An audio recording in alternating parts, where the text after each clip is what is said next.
Eu acabei de voltar agora de uma trilha na Nova Zelândia, na ilha norte da Nova Zelândia, e eu vou mostrar algumas cenas de como foi essa caminhada. Eu vou descrever a caminhada, dizer como é que foi, e vou comparar com outras duas trilhas muito famosas que existem também na Nova Zelândia, na Ilha do Sul, e vou comparar essa trilha em particular com a minha trilha favorita no mundo e dizer quais são as diferenças. E essa trilha, na verdade, não fica na Nova Zelândia, e eu vou comentar mais no final do vídeo.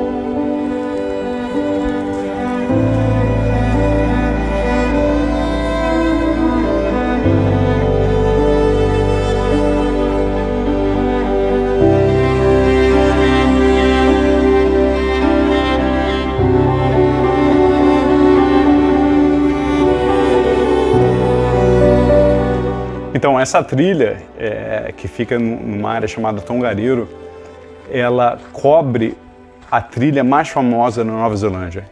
Essa trilha, na verdade, é uma travessia chamada Tongariro, Travessia Tongariro, que ela começa num estacionamento e vai até outro estacionamento e que demora talvez umas 8 horas para ser feito, são 14 quilômetros. As pessoas que fazem essa trilha geralmente não ficam no meio do caminho, não tem que passar a noite em lugar nenhum, são, como eu disse, 14 quilômetros que você faz dentro de um dia. Você não precisa carregar muito, você carrega só uma água, uns 2 litros d'água, um pouco de comida, e dá para fazer a trilha um pouco mais rápido do que você faria do contrário. É linda, você passa pelos trechos mais famosos dessa região, que na verdade são os Lagos Esmeraldas, e você passa por 2 morros que eu vou comentar. Morro é uma ignorância, né? Você passa por 2 vulcões que eu vou comentar num segundo.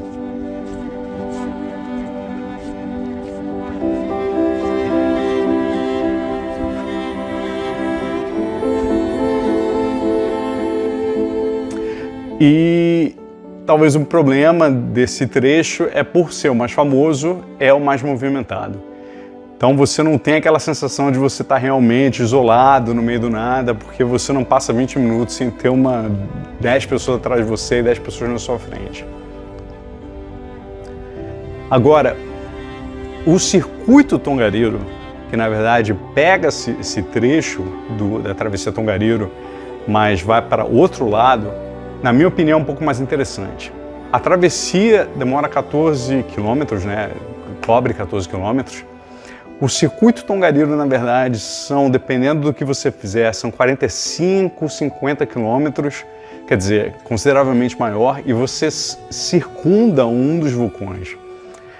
É interessante por 2 motivos. Primeiro, que você vê tudo que a travessia Tongariro vê, e, na verdade, você ainda passa dias dentro dessa região.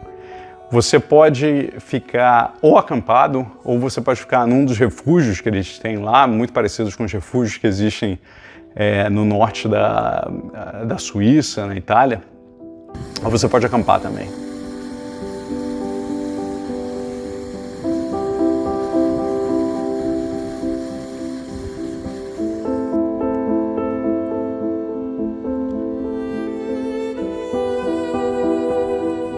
Esse circuito com Tongariro você pode fazer em 4 dias, que geralmente é o recomendado, que a maior parte das pessoas faz em 4 dias. Eu fiz em 4 dias. Tem gente que faz em 2 e tem gente que faz em 5, 6, que você passa por outros refúgios. Eu conheci uma menina no caminho que na verdade fez em 2, mas ela era absolutamente uma máquina. Eu até comentei com um amigo meu que ela andava, a velocidade que ela andava numa inclinação de 45 graus, carregando 20 quilos, é a mesma que eu ando na praia carregando só minha carteira. Isso não é para qualquer um. Mas no geral você faz em 4 dias. Tem dias que são um pouco mais complicados, tem dias que são bem mais simples. 4 dias é o recomendado. Se você fizer em 5, 6 dias, você tem dias mais leves e você conhece mais lugares também, que são pouco menos interessantes, ao meu ver. 4 dias é o ideal.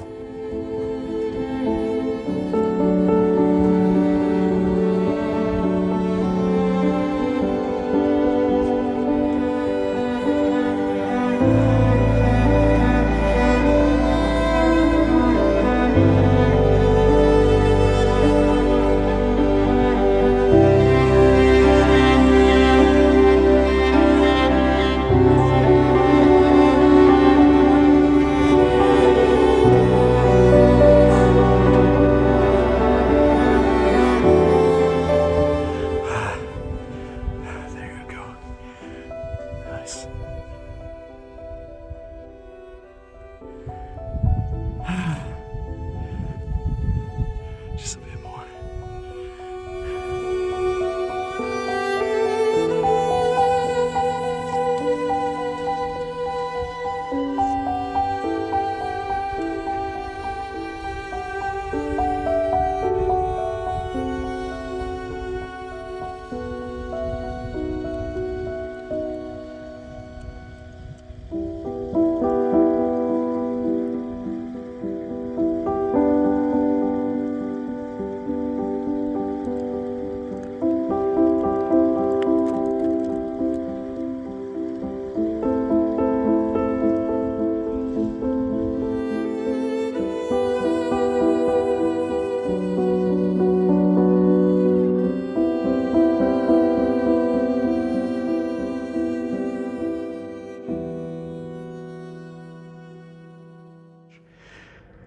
Você pode ficar nos refúgios que são bons, eu vou falar um pouco mais sobre eles num minuto, ou você pode acampar. Na maior parte dos dias tem lugares para acampar, existem lugares delimitados pelo governo onde você pode colocar a sua barraca. E se você não achar um lugar, se eu não me engano, legalmente você pode acampar eu acho que 500 metros de distância da trilha. Então se você sai um pouco da trilha e sobe um morro ou desce um morro, você pode colocar a sua barraca ali e passar a noite.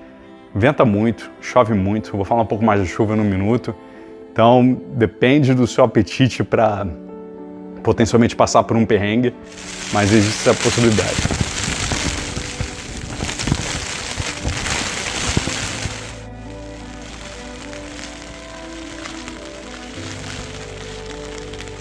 Os refúgios são bons, alguns são muito bons, outros são um pouco mais simples e se você nunca fez uma caminhada dessa, onde você tem que ficar em refúgio de montanha, a principal coisa para você entender é que, na verdade, os refúgios são muito pequenos, geralmente não tem eletricidade. Na Nova Zelândia não tem eletricidade, tem lugares onde tem, então você não tem onde carregar nada. Na verdade, a única coisa que você está pegando é um ambiente do tamanho desse quarto, eu acho, literalmente do tamanho desse quarto, onde ficam 25 pessoas. Então, todo mundo muito junto, só para se proteger da chuva, é barulhento, as pessoas dormem um pouco mais tarde, acordam um pouco mais cedo, não é tão simples de dormir ali.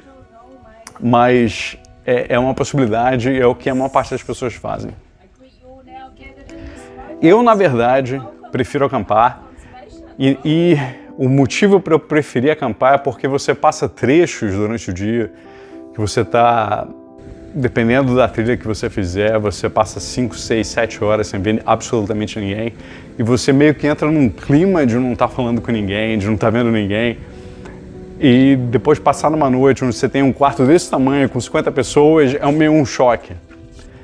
E olha, para falar a verdade, nunca tive um dia que eu entrei num refúgio na minha vida, e eu acampo em montanhas, acampava, né, com alguma frequência, em que eu não conheci pessoas fantásticas. Eu não sei o que acontece, as pessoas que fazem essa trilha são geralmente pessoas interessantíssimas, são uns papos super bacanas, pessoas muito legais, mas existe um pouco desse choque de você estar sozinho, calado e de repente você interagir. Eu prefiro acampar, mas se você preferir ficar carregar um pouco menos, que você não vai ter que carregar a sua barraca, né? Mas isso na verdade é muito pouco, para falar a verdade, porque o peso maior do que você carrega não é a barraca, dependendo da barraca que você comprar, uma barraca é 1 quilo, 1,5 kg. E o peso total, se você for muito safo, são 8 quilos. Então 1,5 kg a mais, 1,5 kg a menos, não faz tanta diferença assim, faz um pouco de diferença. Mas você carrega um pouco menos e fica num lugar quente, né? Porque a barraca vai ser um pouquinho mais frio. E olha, isso é interessante, hein?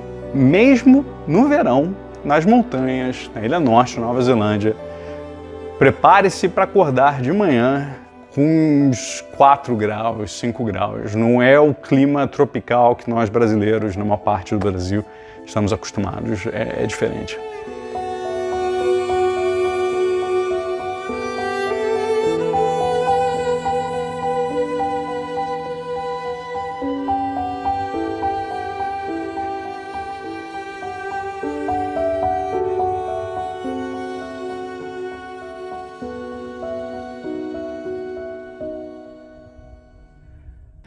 Nesses 4 dias, as duas coisas que você vai mais ver, que vão ficar na sua visão o tempo todo, são 2 vulcões. Você vai olhar para um lado, vai ver um, vai olhar para o outro lado, vai ver outro. O tempo todo. 4 dias você não tem como não ver um deles. Um deles, que talvez hoje em dia seja mais famoso, é o Naruhoe. Na verdade, ele é só um dos, em inglês se fala bends, né? É uma parte do morro principal, não é um morro separado. Mas você andando ali dentro do Tongariro é super imponente. Você não tem como não reparar nele o tempo todo. Inclusive é uma referência, né? Manter ele à direita, manter à esquerda.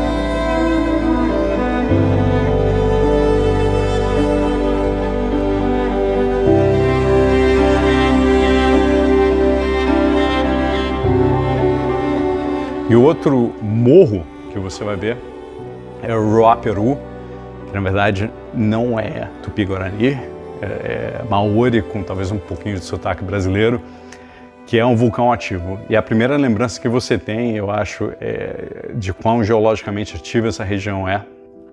E você vai ver isso espalhado por vários lugares, mas é passando ali perto do Ruaperu que você vê sente o cheiro de enxofre, você vê a água quente, a fumaça do vapor saindo, é uma coisa que você vê espalhada por essa região o tempo todo.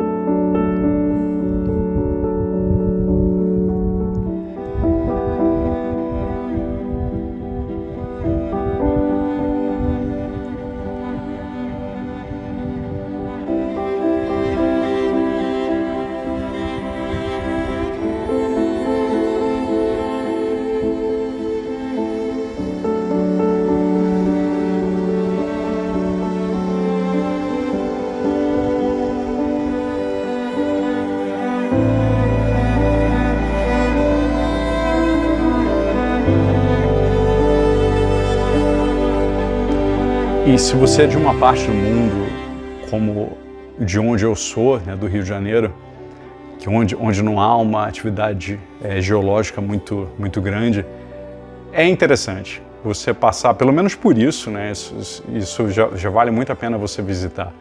Essa região aqui, saindo da Nova Zelândia, indo até o Japão, eu acho que é geologicamente muito ativa, você tem os vulcões todos, mas você também tem essa crosta, imagino que seja, né, uma crosta muito fina, e é quase, cara, isso é um absurdo, né, um exagero, mas é quase como se estivesse vendo, sei lá, um buraco dentro do inferno, né, esse cheiro de enxofre, essa temperatura, cara, tem piscinas lá que você, literalmente, são 100 graus, 110 graus de temperatura, dentro de uma piscina natural, 110 graus de temperatura o tempo todo, e um cheiro horrível, não tem como você não pensar que você está vendo um inferno.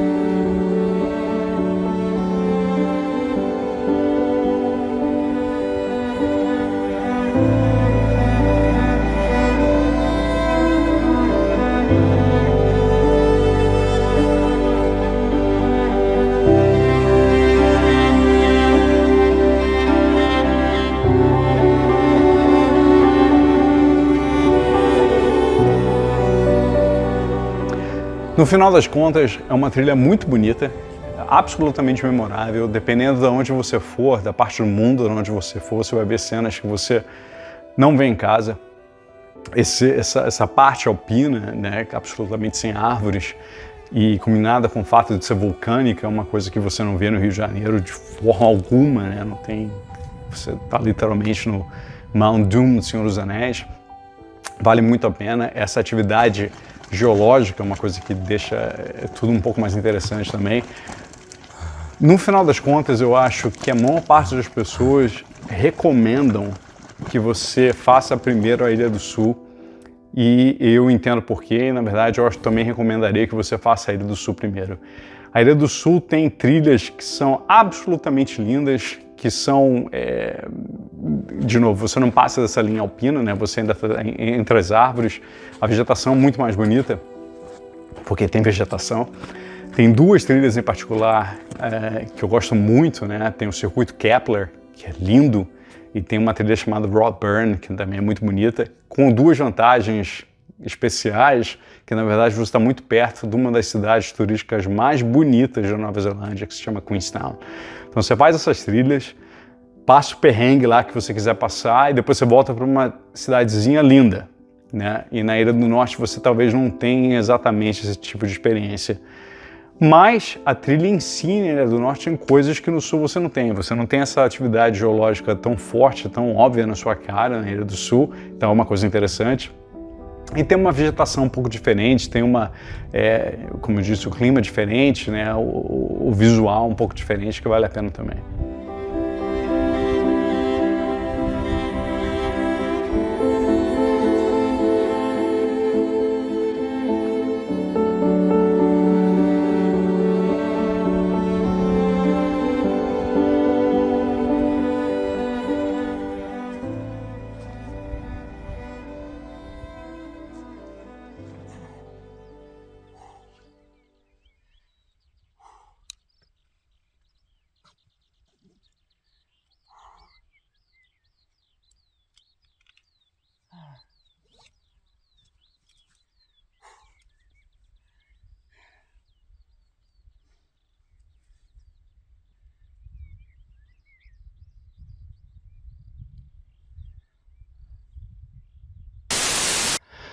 Quatro camisas, 5 cuecas.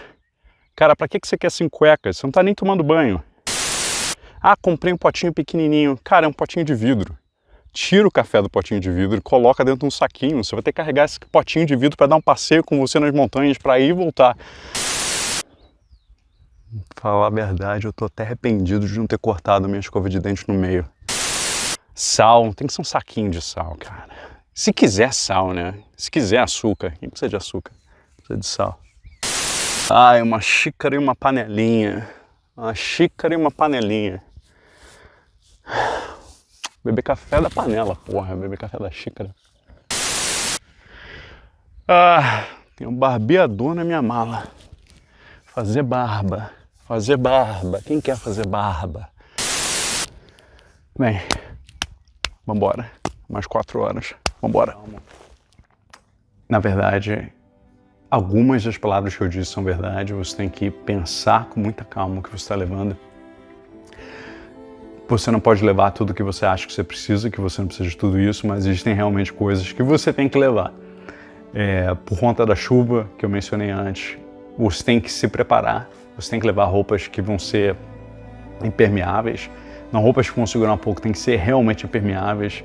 Sua mochila tem que ter uma capa impermeável, porque senão tudo vai ficar molhado. Se você não tiver uma capa impermeável para a mochila, você tem que colocar as coisas dentro de um saco, porque vai chover. Não é se vai chover, é vai chover. Você vai pegar chuva, talvez você tenha que montar a barraca embaixo de chuva. Então tem que se preparar um pouco, tem que levar algumas coisas. Cara, tem a região na Nova Zelândia onde chove 200 dias por ano. O que é isso, né? 200 dias por ano. Cara, todo dia que você vai para o trabalho está chovendo. Mas não precisa levar tudo que você levaria normalmente. Eu acho que realmente você tentar manter os 8 quilos é uma proposta razoável. Mais do que isso é um pouco complicado. Especialmente se você estiver subindo 1.500 metros num dia e caminhando por 4 dias.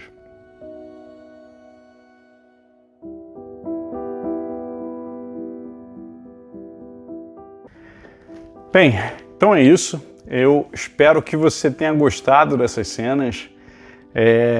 É uma das trilhas mais bacanas que eu conheço. Passa por dos trechos mais famosos da Nova Zelândia.